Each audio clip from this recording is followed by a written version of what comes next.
Во рамките на утринската емисија Рано наутро денес ќе разговараме со доцент доктор Ленче Николовска, директор на Центарот за традиционална кинеска медицина, која поблиску ќе не запознае со оваа кинеска медицина. Добар ден и добро дојдовте во емисијата Рано наутро. Првото прашање ќе се однесува кои услуги пациентите може да ги добијат во центарот и на кој начин може да дојдат до кај вас. Вака сега, ние сме јавна установа, Центар за традиционална кинеска медицина, не сме јавна здравствена установа и затоа пациенти, секој пациент кој што сака да применува, да користи методи на традиционалната кинеска медицина, може слободно, без лекарски упати да се јави на преглед кај нас и да ги користи услугите од традиционалната кинеска медицина. На кои заболувања најмногу дава резултати традиционалната кинеска медицина?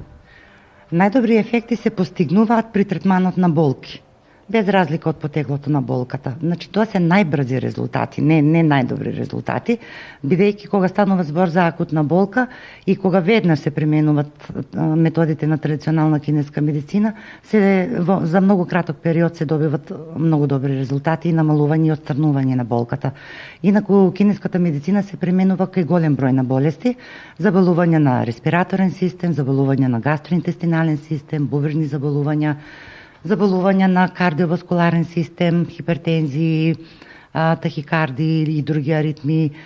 Има голем успех при лекувањето на алергијата. Значи, самата Светска здравствена организација ја признава ефективноста на традиционалната кинеска медицина кај една огромна лепеза од болести. Која е разликата помеѓу традиционалната кинеска медицина и западната медицина? Постои суштинска разлика помеѓу западната конвенционална медицина и помеѓу комплементарната традиционална кинеска медицина.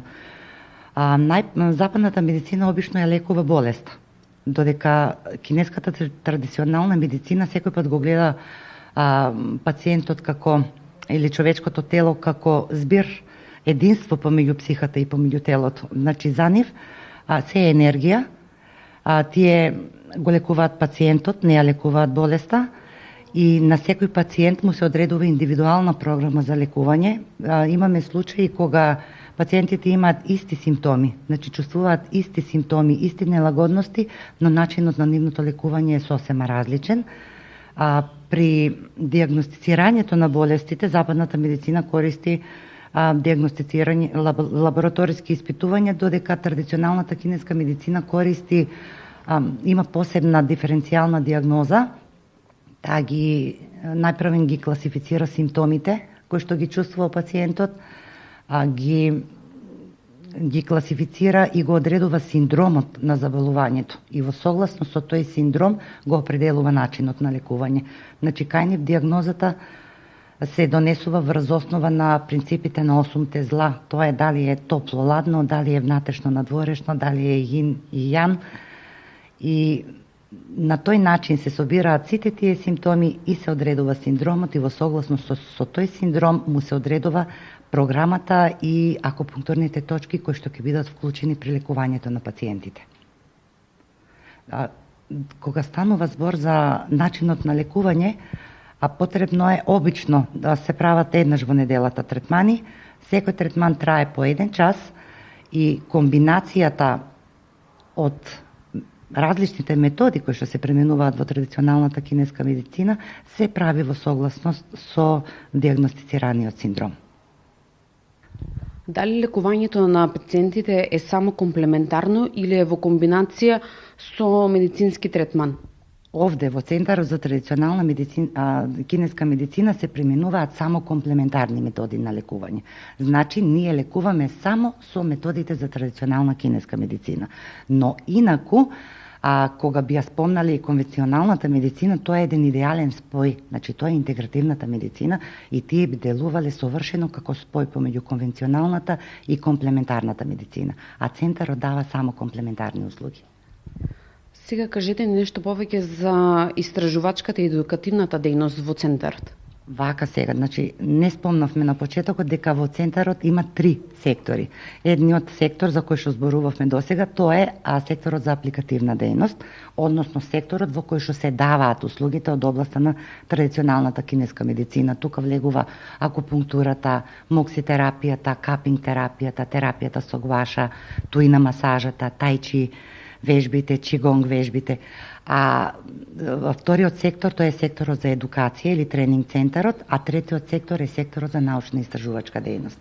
Значи, вториот центар, центарот за едукација, е наменет за организирање на курсеви за сите заинтересирани кандидати кои што би сакале да го надополнат своето знаење од областа на традиционалната кинеска медицина и кои што ќе им овозможи да ги исполнат условите кои што се предвидени со Законот за комплементарна и алтернативна медицина за да се стекнат со звањето кам практичар, односно практичар за комплементарна и алтернативна медицина. Исто така во овој сектор за едукативна дејност или тренинг центар се организираат курсеви и не само за македонски државјани, туку и за државјани од странство, бидејќи овие курсеви кои што се организираат кај нас, тоа се курсеви за акупунктура, моксибустија и капинг терапија, курсеви за туина масажа и гуаша терапија, курсеви за тајчи и чигонг.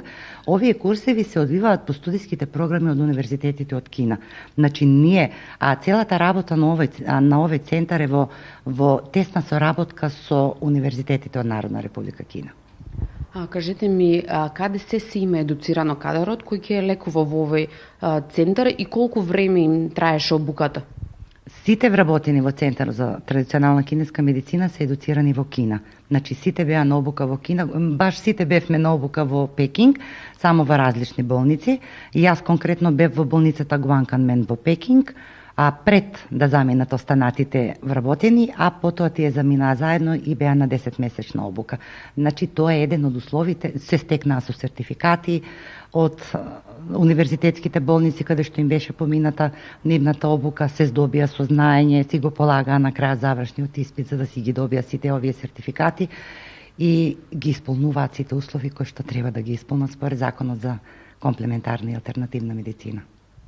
Која е улогата на Универзитетот Гоце Делчев во Центарот за традиционална кинеска медицина? Сега вака, многу често ме прашуваат и многу често постои недоразбирање во врска со Центарот за традиционална кинеска медицина и Универзитетот Гоце Делчев Штип.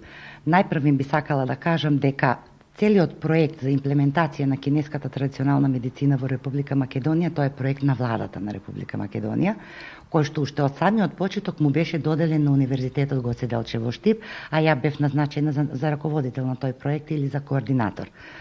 Универзитетот Гоце Делчев Штип има огромна улога за имплементацијата на традиционалната кинеска медицина во Република Македонија и би сакала да потенцирам дека моите 2 престоја во Кина беа финансирани од страна на Универзитетот Гоце Делчев Штип.